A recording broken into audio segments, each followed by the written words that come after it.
Okay, let's talk about the 4 stages of growth of a consultant.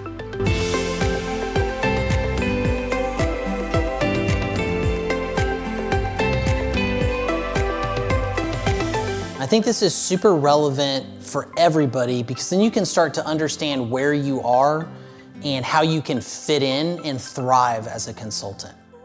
And I think one of the big takeaways here is that consulting can actually be something, it can be a career for you no matter where you are in your career. Again, you don't have to be this senior person that consults and advises companies. When you start to think of consulting as more of an external workforce, you start to understand how you can fit in at different phases of your career, even early in your career. So let's kind of make our way through that. Okay, first let's talk about the junior consultant. This is really when you're a helper on the project, and to a certain degree, you're learning. You're a learner. So, you're bringing value to the project or to the client as kind of a utility player, a doer, but you're getting a lot out of it. Frankly, probably most of the value for you is around learning and not necessarily the money yet. But the point is that this can be a great job for somebody that's early in their career or that's kind of taking a reset or a redirection in their career. So I want to make sure that this really comes across. You don't have to be a specialist. I have several people that work for me that are like this, and they are great. You don't have to be the person that's managing other people. You don't have to be kind of the main person, and that we'll talk about in a second, that's kind of like the lead. You're on the team. You've got a good attitude. You're willing to learn. You've got some core skills, Microsoft Office, you know how to be in Excel, you understand how to take directions and do process maps and document things. Some of these people don't even have college degrees. So there is a role, in fact, I would say there's a lot of roles on projects for these type of people. And the key is to have a good attitude, be a positive team player, because if you're not bringing tons of value, you don't have a lot of clout to be, having the bad attitude and those sorts of things. You want to be the easygoing person that's a great team player, that people love having around on the project, that's always willing to help. The best words you can use when you're in this phase is, how else can I help? You're doing your job and you're always seeking out the next thing to learn how to help and help people out. And along that, you're learning new skills that you're going to be able to stack on your resume, sell onto the next project, and just keep moving up the bill rate ladder to make more and more money and do cooler and cooler stuff.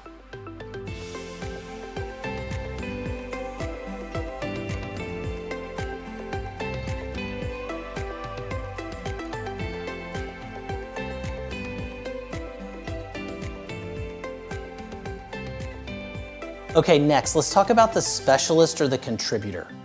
This is really the mid-level person that's got some skills and experience. They're good at their job. We can give them an area of the project and count on them to execute it. They may get some of the helper people around them to kind of take lower value tasks, or they show them how to do that work, and now we've got more people doing it, we can do it faster. But this is somebody that's good at what they do. It could be that they're an accountant, they're a process engineer, maybe they understand HR really well, maybe they're a project manager or a change manager or a trainer or a communications specialist, or they're good at UX, UI design. It can be anything. But this is when you're a specialist and you're good, and we can give you a piece of the project to run.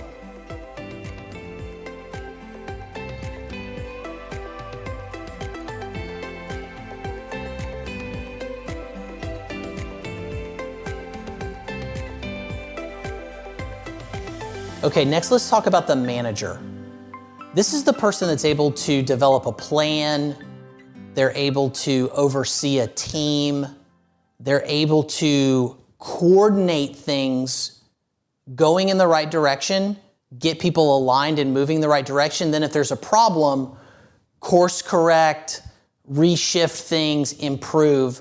You could go your entire consulting career and do really well without becoming a manager. And I think that's part of what's attractive to some people about consulting is in an employee job or at a company, to move up the ladder, you need to move up into management.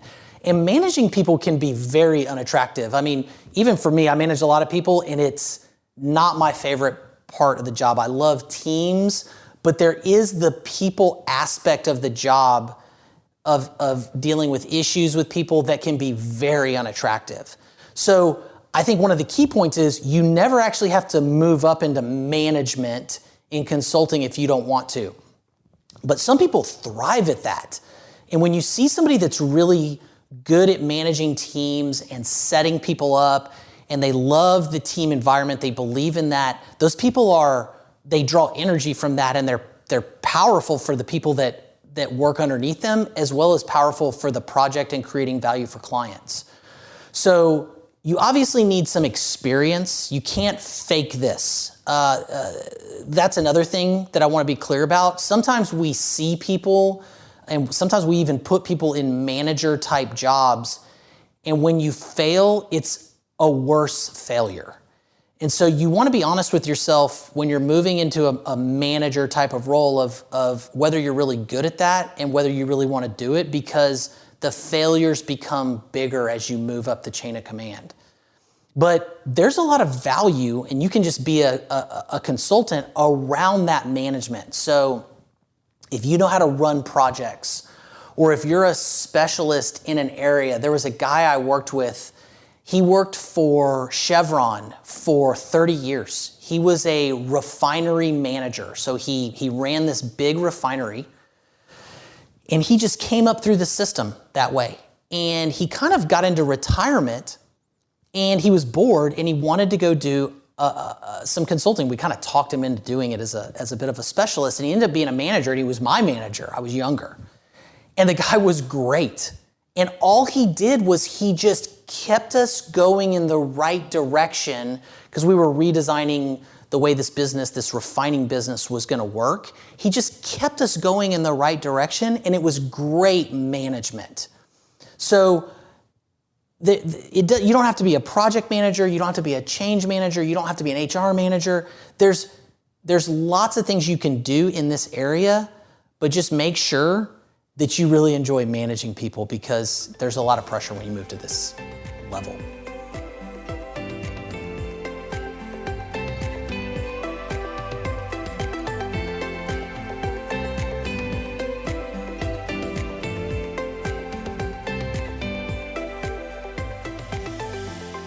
Okay, the last level is a lead. So let's talk about what this is. This is the person that the client is buying to get the project done. And this is the highest level.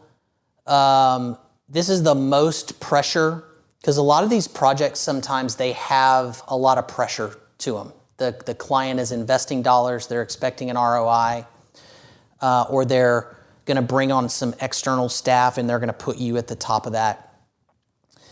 And when the client is buying this piece of the project or a whole project, a lot of times what they're doing is they're buying that one person at the top that's the lead. So this is kind of the main man or the main woman.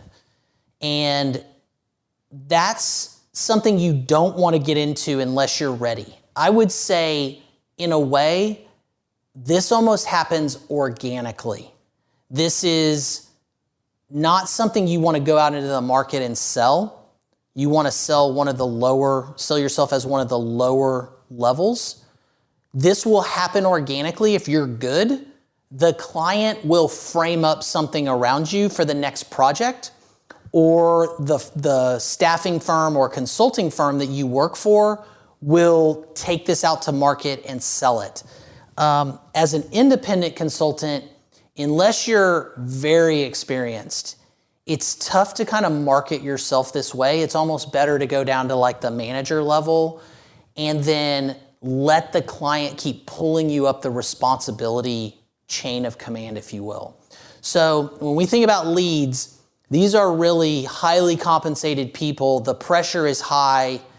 You're on the hook in a way to almost deliver this for the client sometimes because they don't have the specialization to get it done. They know how to run their business, but they don't know how to do this huge change. And they're really paying you and a big team underneath you to get it done.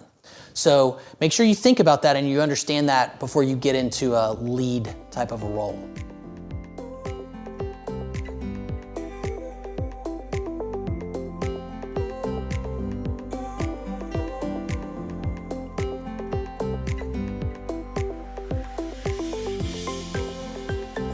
So hopefully those 4 stages help you kind of frame in your mind the different levels of consulting.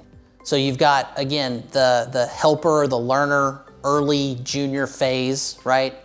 Then there's the specialist or the contributor where you've got some skills and you can maybe contribute a little bit more. Then you've got the manager. You're able to manage a team. You enjoy doing that. And then you've kind of got the highest level, which is a lead. So hopefully that helps you frame it in your mind. And if you've got any questions, don't hesitate to reach out via Consulting University and let us know your thoughts. Let us know if there's something more you want to know about this topic or additional topics, and we'll build that.